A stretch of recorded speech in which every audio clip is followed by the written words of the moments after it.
당부를 해서 오늘 손 뗍니다.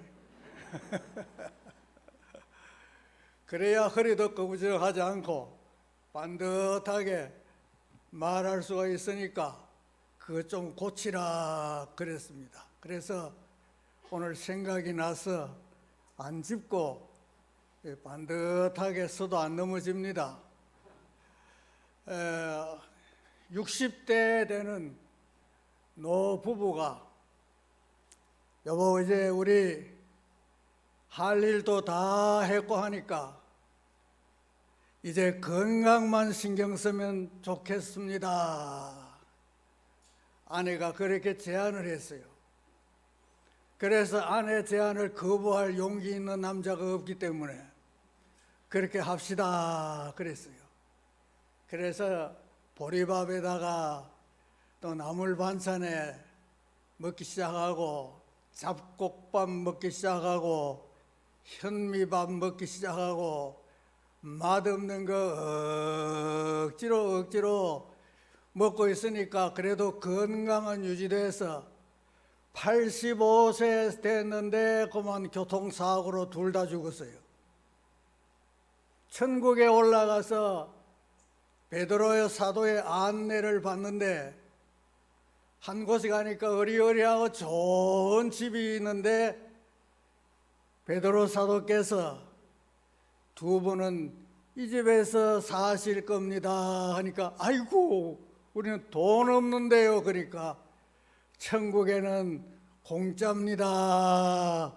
얼마나 좋은지. 이렇게 좋은 집에다가 공짜로 살아러 가니까 얼마나 좋습니까? 기분 좋았습니다.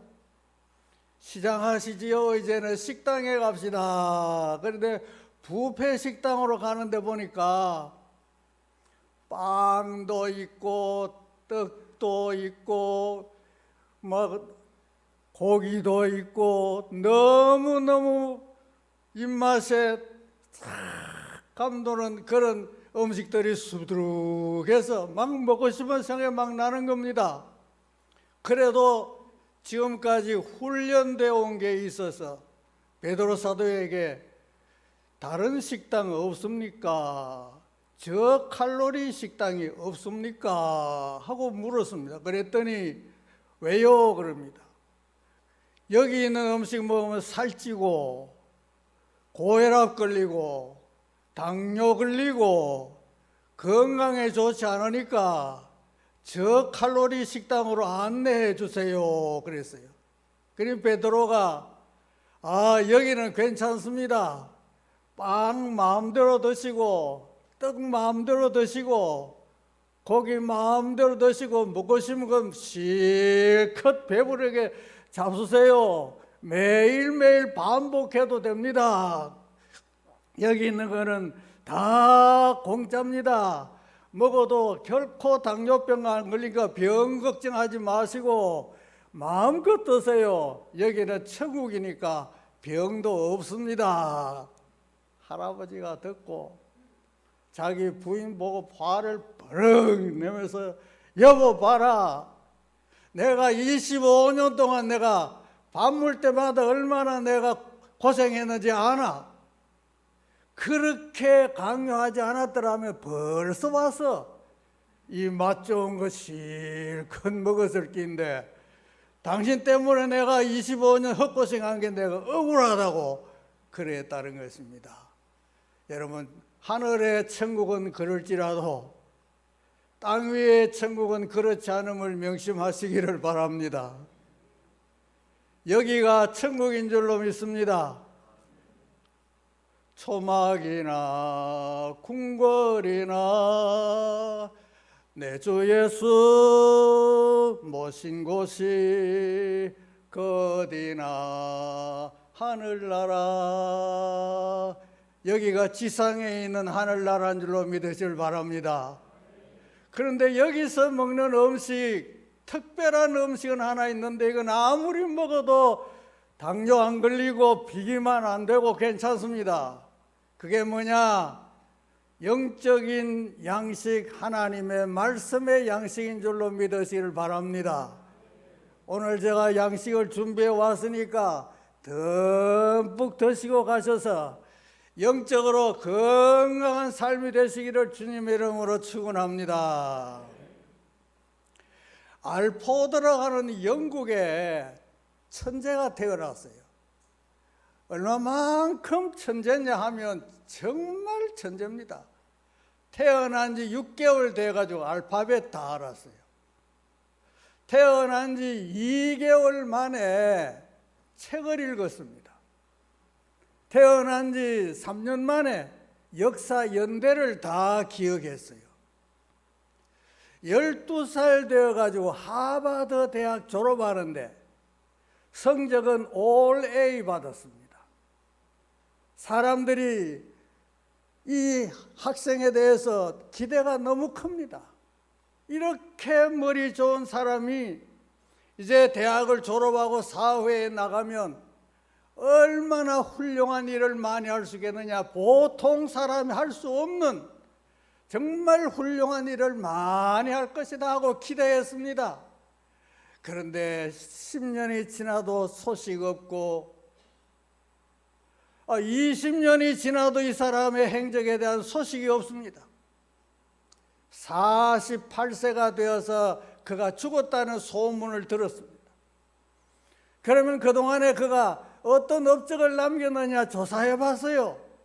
그랬더니 해놓은 업적은 아무것도 없습니다.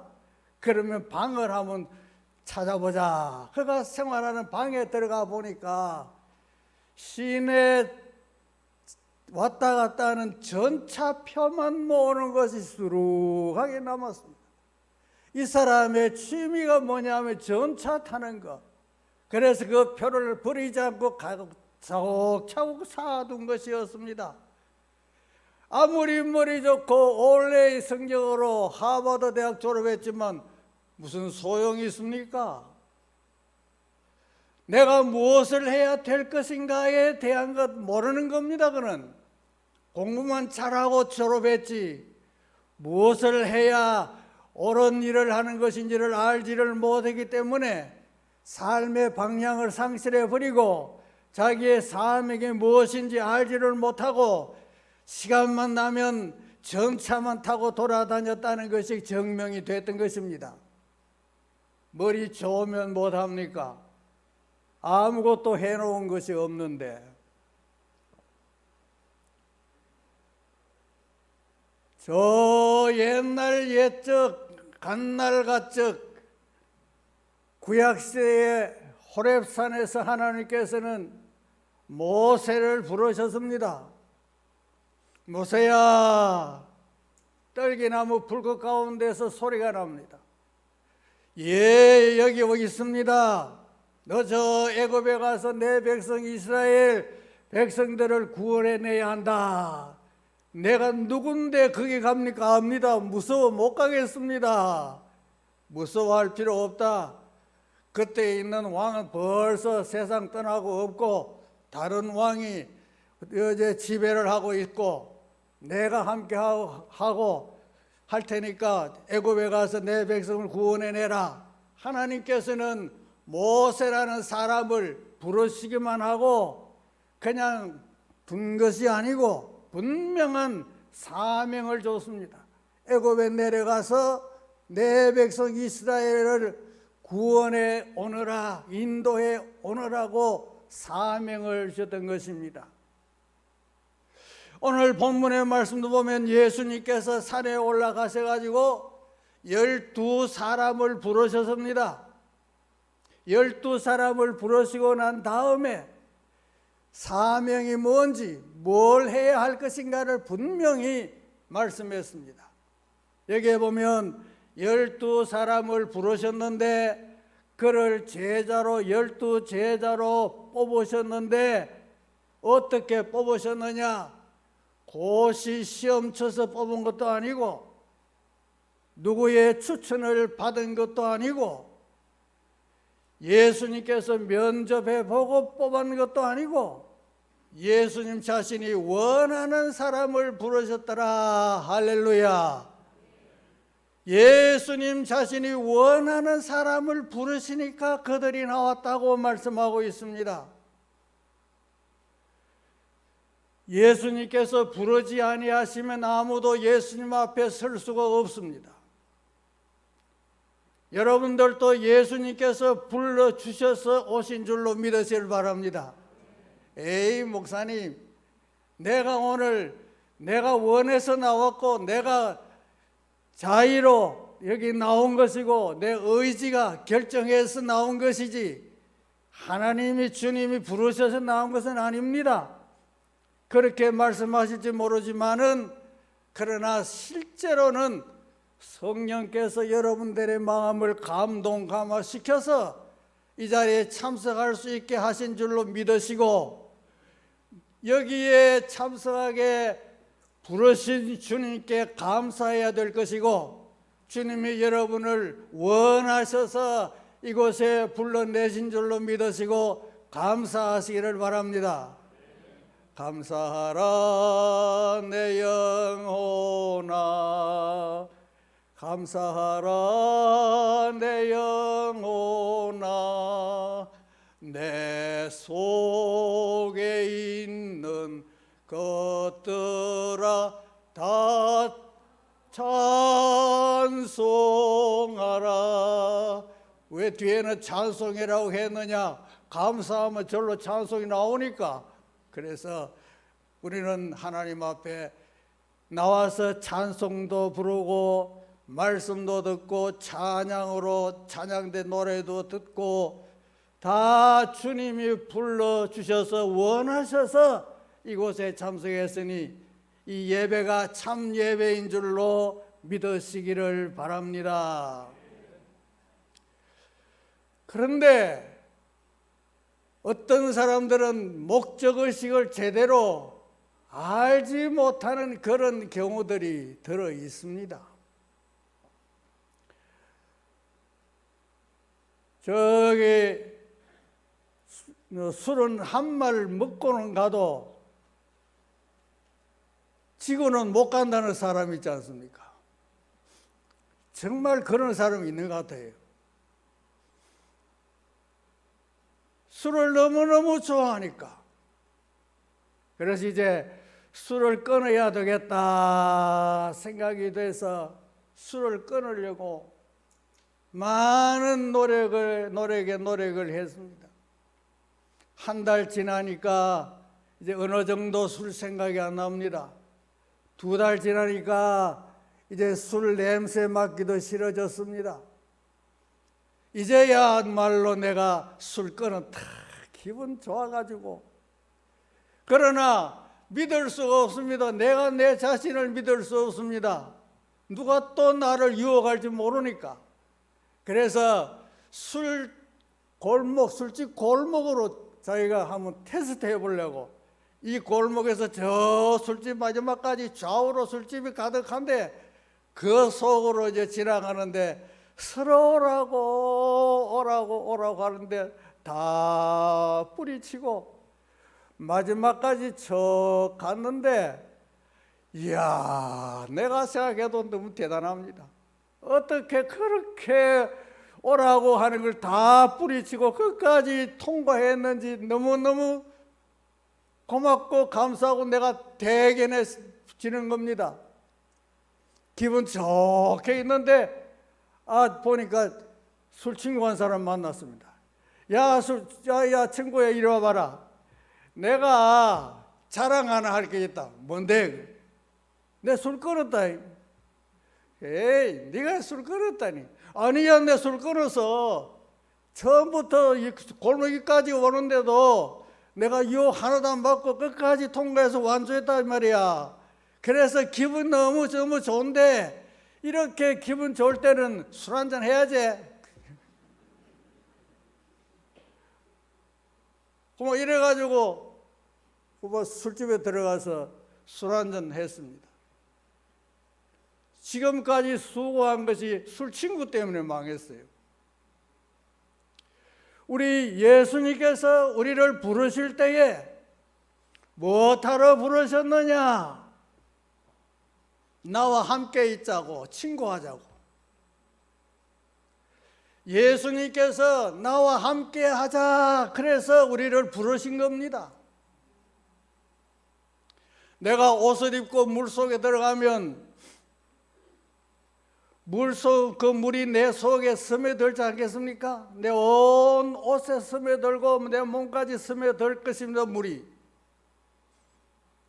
물과 함께 섞여 있으면 물이 스며들듯이 내가 누구와 함께 있느냐에 따라서 그것이 내게 알게 모르게 내 몸속에 스며들게 되어 있습니다. 깡패와 같이 생활하면 깡패 조폭들이 될 수밖에 없습니다. 나쁜 사람과 함께하면 나쁜 사람의 영향력이 내게 들어올 수밖에 없는 것입니다. 그래서 누구와 함께 사귀느냐 이게 참 중요합니다. 에녹이라는 사람이 옛날 옛적 한날 가적에 살았던 사람인데 그가 모두셀라를 낳고 그때부터 300년 동안을 하나님과 동행하며 살았다. 300년 동안 하나님과 동행하면서 살았던 그 에녹의 행적이 어디 있느냐? 성경의 기록 보면 아무 행적도 없어요. 그냥 300년 동안 하나님과 동행했다는 말이 있고 모두셀라를 낳은 이후부터 그랬다는 말이 있는데 그가 장가 들고 그가 자식 놓고 그 자식을 또 장가 보내고 장가 보냈더니 손자가 나고 손자가 커서 또 장가 시집 가고 그 다음에 정손이 나고 그 다음에 또 현손도 나고 대를 이어가면서 자식을 자꾸 낳지 않습니까? 에녹은 자기 집에서 빨래도 하고 쓰레기 분리수거도 하고 이러면서 세월을 그냥 같이 일반 사람과 같이 보냈는데 하나님과 동행했다는 말입니다. 이게 무슨 말이냐?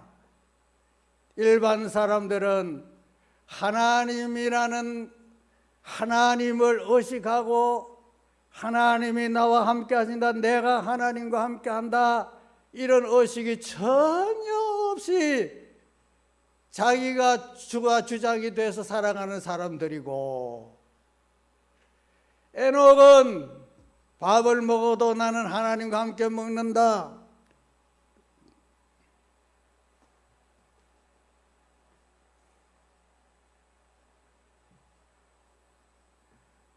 그럼 빨래를 해도 하나님이 나와 함께 계신다, 친구들 만나서 교제해도 하나님이 나와 이 자리에 함께 하신다, 매 순간마다 하나님이 나와 함께 하고 나는 하나님을 위해서 살고, 이런 것이 그의 몸에 꽉 배어있다. 일상생활 속에서 하나님과 동행하는 삶을 살았습니다.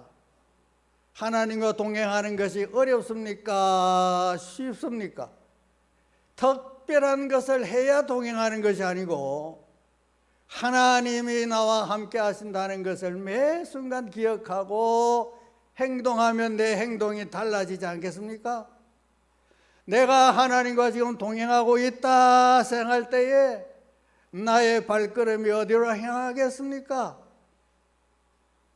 그래서 하나님과 동행하는 삶을 300년 동안 살았더라 하는 것입니다. 미국에 장애인을 돌보고 관리하는 여직원 한 사람이 한쪽 다리를 사용하지 못하는 절뚝거리는 장애인을 한 사람 데리고 병원에 왔어요. 이 소년의 이 다리를 고칠 수 있습니까?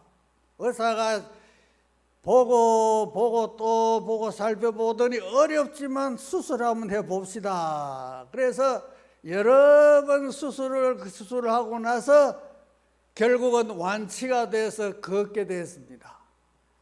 이 사람이 얼마나 기분이 좋은지 데리고 온 여직원도 기분이 좋았습니다. 그래서 이제는 자유로운 몸이 됐으니 마음껏 뛰고 해도 상관이 없습니다 하고 퇴근시 이제 완전히 퇴원시켰어요. 이 사람은 20년이 지났습니다. 그리고 그 여직원을 우연한 기회에 그 의사, 수술해준 의사가 그 여직원을 만났습니다. 그 소년이 벌써 성인이 돼가지고 훌륭한 사람이 됐겠네요. 그때 내가 수술하고 수술비도 안 받았는데 아마 고맙게 생각을 해서 자기도 감동을 받고 의사가 돼서 이런 사람을 고쳐야 되겠다 하면서 의사가 됐겠네요 하니까 아니요 그럽니다. 그러면 훌륭한 물리학자가 됐겠습니다. 아니요 그럽니다. 그럼 사업가가 됐겠습니다. 아니요. 그럼 뭐가 됐습니까? 강도가 됐습니다. 지금 교도소에 있습니다. 그랬어요. 차라리 고침받지 않는 게 낫지. 그 한쪽발 절면서 천국 가는 게 낫지. 두 다리 멀쩡하게 고쳐놓으니까 강도짓이 나고. 이건 뭐냐면 그가 누구와 함께 동행한다는 의식이 없습니다. 내 마음대로 내 하고 싶은 대로 어떻게 살아야 할지 방법은 모르고 그냥 살면 되는 줄 알고 자기 마음 내키는 대로 행동을 하다가 결국은 바늘 도둑이 소도둑 되고 나중에 강도가 됐어. 이런 인생을 사는 것은 하나님과 우리 예수님과 동행하는 삶이 아닙니다. 예수님과 동행하면 내가 잘못할 때에 손이 떨리지 않겠습니까? 예수님이 나와 함께 하시는데. 그래서 예수님은 함께 있자고 부르신 줄로 믿으시기를 바랍니다. 그래서 예수님께서 그 제자들과 함께 같이 길도 가시면서 씨 뿌리는 광경을 보고 여봐라 저 내 씨 뿌리는 비유를 내가 말하마. 그러면서 또 밀리삭 잘라 먹다가 비난하는 사람들을 대변해 주시기도 하시고 잠도 같이 주무시기도 하시고 식사도 같이 하시기도 하시고 저 커피점이 많으니까 커피점에 들어가서 제자들이 다 앉은 다음에 예수님께서 얘들아 커피 한 잔씩 시키라 오늘 내가 한번 쏘마 이러면서 다니면서 제자들과 늘 함께 동거동락 동고동락 이렇게 하면서 생활하려고 12제자를 부르신 줄 믿으시기를 바랍니다. 그렇다면 저와 여러분도 주님이 부르신 사람이니까 우리를 향하여서도 뭐라고 말씀하실 것 같습니까? 나와 함께 놀자 할렐루야. 나와 함께 생활하자. 나와 함께 동행하자. 주와 같이 길 가는 것 즐거운 일 아닌가. 함께 동행하는 것입니다. 예수가 함께 계시니 시험이 오나 겁없네. 예수님 함께하면 만사가 오케이인 줄로 믿으시길 바랍니다. 이래 해도 주님 아시고 저래 해도 주님 아시고 제가 지금까지 얼마 살지는 않았지만 살아온 것을 되돌아보면 내 스스로 지금까지 살아온 것이 아닌 것 같습니다. 어려운 일도 많이 있었는데 내가 한 것이 아닌 것 같고 괴로운 일도 있었는데 내가 해결한 것이 아닌 것 같습니다. 깜짝깜짝 놀라면서 생활한 것이 많았는데도 지금까지 살아온 것을 되돌아보면 주님이 함께해 주셨다. 그래서 그때그때마다 해결해 주셨다. 걱정하던 일들이 하나씩 해결된 것을 체험해 온 것입니다. 여러분도 그렇게 된 줄로 믿습니다. 살아오는 동안에 그때그때마다 며칠 때마다 주님이 해결해 주신 줄로 믿으시기를 바랍니다.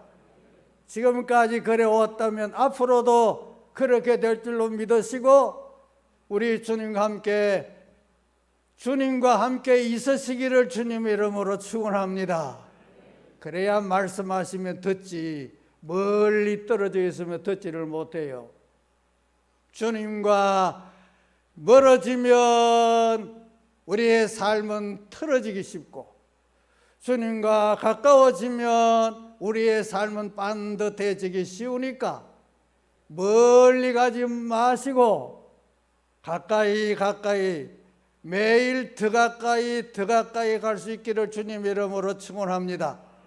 그래서 주님의 숨소리까지 들을 수 있기를 주님의 이름으로 축원합니다. 두 번째는 뭐하라고 했느냐? 내보내서 전도하라고 부르셨다고 하는 것입니다. 가서 전도하도록 하기 위해서 부르셨다.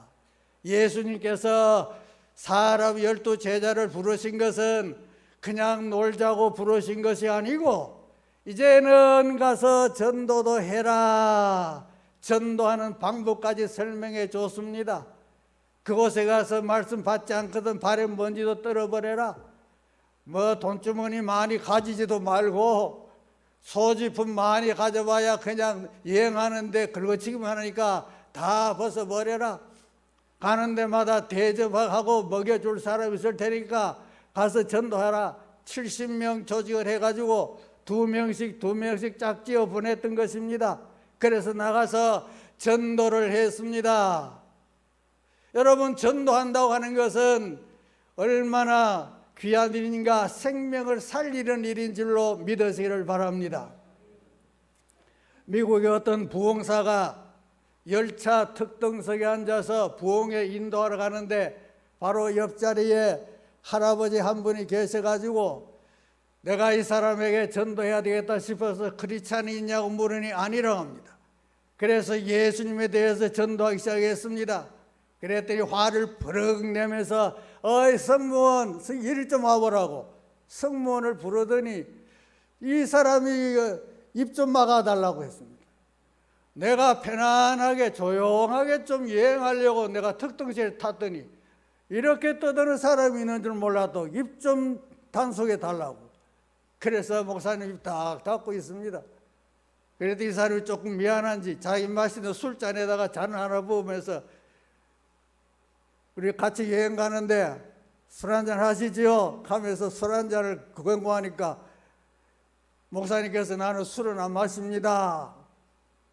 그러면 자기 혼자 홀짝홀짝 마시더니 좀 취한다면서 바람 좀 쐬야 되겠다 하면서 일어나 나갔습니다. 조금 있다가 승무원이 들어오는데 옆에 사람 어떻게 된지 아는지 아니 모르겠는데요. 시원하게 나가서 차와 열차 사이에 연결하는 거기에 출입문하는 올라오는 문안이 있습니까? 그걸 열고 시원하다 그러다가 달리는 열차에 치여 죽었다는 겁니다. 한순간입니다. 사람은 방금 여기 앉았다가 떨어져서 죽었습니다. 그래서 전도는 뭐냐? 생명을 구원하는 일인 줄 믿으시길 바랍니다. 그때 전도했을 때 받아들였다면 이 사람은 술을 안 마셨을 것이고 떨어져 죽지도 않았을 텐데 거절했습니다. 여러분, 거절하면 방법이 없습니다. 이 목사님이 전도를 한 겁니까? 전도 못 한 겁니까? 대답이 없습니까? 전도한 겁니다. 전도는 뭐냐? 도를 전하는 거니까. 받고 받지 않는 것은 그 사람의 책임이고 나는 그저 전하기만 하면 되는 겁니다. 그러다가 믿으면 열매를 따는 거고 안 믿으면 열매 없는 거고. 그러나 전도는 한 겁니다. 때를 얻든지 못 얻든지 전하는 말씀이 열매를 거두든지 거두지 않든지 전하라는 말씀인 것입니다. 요즘 우리가 전도 환경이 너무 안 좋습니다. 그래서 믿는 사람도 낙심하고 세상으로 돌아가는 사람이 지금 많습니다. 코로나 시대에 더욱이 떨어져 나가는 사람들이 많습니다. 집에 앉아가지고 비대면 예배한다고 하니까 편하니까 저도 비대면 예배한다고 앉아있어 보니까 예배가 안 됩니다. 전화 오니까 전화 다 받게 되고, 못 마르니까 물 마시러 가게 되고, 집중도 되지 않고, 이게 세상 편하니까 막 교회 나가는 건 코로나 끝나고 나면 편한 게 좋다고 그저 유튜브로 예배 보는 사람이 많지 않을까 싶어요. 여러분, 참 예배는 대면에서 드려야 그 참 예배인 줄로 믿으시길 바랍니다. 비대면 예배는 그 참된 예배가 아닌 것입니다. 우리 주님도 부르시고 대면하여 함께 있어야 그게 참된 교제인 줄 믿으시길 바랍니다. 나와서 대면에서 대화하고 말씀 직접 듣고 이렇게 했을 때 그게 참 예배가 되는 것입니다. 너무 게을러서 집에서 비대면 예배, 이것은 옳지 않은 건데, 기독교라고 하는 종교를 말살시키는 하나의 수단이었던 것입니다. 우리는 전도하라고 보냈으니까 우리는 기회 있는 대로 전도라는 것을 잊어버리지는 마시고, 마음에 항상 전도라는 것을 마음속에 담았다가 누구에게든지 기회가 있으면 전도하시길 바랍니다. 저는 우리 딸한테 전도했어요. 그래서 지휘자라고 하고 있지 않습니까? 우리 손자들 저 있는데 내가 전도했어요. 둘이 저 앉아 있지 않습니까? 여러분들에게도 다 전도했습니다. 그래서 와 있지 않습니까? 제가 직접 나가서 전도하는 것은 정말 어렵습니다. 그러나 하나 내 마음에 들은 강사님 한 분이 계신데, 부흥사 강사님이 목사님은 전도하지 마세요. 왜 전도하지 말아야 되느냐? 성도들로 하여금 전도하게 하고 성도들이 전도해서 모시고 오면 그들을 놓치지 않도록 목사님이 책임지세요. 그 말이 맞습니다. 그래서 알파 코스를 해서 성도들이 많이 정착하게 되는 것을 나는 많이 보고, 알파 코스를 해서 배가 운동이 배가가 됐다고 저는 믿는 사람인 것입니다. 그래서 우리는 함께 하고 그 다음에 나가서 예수님께 배웠으니 나가서 이제는 전도하라고 훈련시켜서 예수님 보내지 않습니까? 세 번째는 뭘 하셨느냐? 귀신을 쫓아내는 권능을 주셨다. 할렐루야. 귀신을 쫓아내는 권능을 주셨습니다. 무기를 준 겁니다. 하나님께서 호렙산에서 모세에게 무기로 지팡이를 줬습니다. 그 지팡이는 하나님이 함께한다는 증거요, 하나님의 권능이 함께한다는 하나님의 권세, 하나님의 주권, 거기 역사한다는 것을 상징적인 것입니다. 그 지팡이를 가지고 홍해를 가르기도 하고 역사가 나타난 줄로 믿으시길 바랍니다. 군에 입대하면 맨몸으로 갔습니다. 머리카락도 다 잘라버리고, 그래서 훈련에 임하는데 옷도 다 집으로 보내고, 국가에서 주는 옷 입고, 국가에 주는 것 밥 먹고, 그 다음에 이제 총 주는데 훈련하고, 총 쏘는 훈련이 다 연마되고 난 다음에는 각 부대에 가서 근무하게 하지 않습니까? 누구든지 군인은 다 총 한 자루는 다 있습니다. 무기는 다 있습니다. 군인이 무기 없으면 안 되는 겁니다. 마찬가지로 우리는 하나님의 군대인데 나가서 싸우려면 무기가 있어야 되는데, 그것이 귀신 쫓아내는 권능인 줄로 믿으시기를 주님 이름으로 축원합니다. 너희가 나가지 말아라.